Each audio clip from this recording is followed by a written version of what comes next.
జగన్ గారితో ఎంత పోరాడానో 3 రెట్లు ఎక్కువ నేను తెలుగుదేశం పార్టీలో పోరాడుతున్నాను చెప్పా. ఆనాడే చెప్పా పార్టీలో సంస్కరణలు తీసుకురావాలంటే నేను చాలా కష్టపడుతున్నా అని చెప్పా. సో పార్టీలో అనేక నిర్ణయాలు తీసుకుంటాం, పాలిట్ బ్యూరోలో అనేక నిర్ణయాలు తీసుకుంటాం. నేను అనుకున్న నిర్ణయాలే అయి ఉండకపోవచ్చు.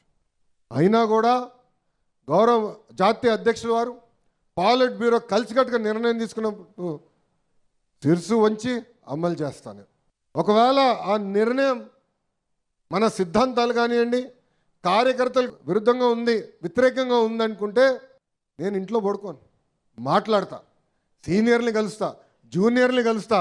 లేదు ఇది కరెక్ట్ కాదేమో, ఏదోటి చేయాలి, దీన్ని ఎట్ట చేయాలి రాబోయ్ అని మాట్లాడతా. ఇది మీరందరూ తెలుసుకోవాల్సింది, మనందరం నేర్చుకోవాల్సింది. అంతేగాని పొరపాటున వెళ్ళి అలిగి ఇంట్లో పడుకుంటే 2019 నుంచి 24 వరకు చూసాం ఎంత ఇబ్బంది పడ్డామండి. చంద్రబాబు నాయుడు గారిని బయటికి రానిలేదు. చంద్రబాబు నాయుడు గారిని 53 రోజులు జైలుకి పంపించారు. మీ లోకేష్ పైన 23 కేసులు పెట్టారు.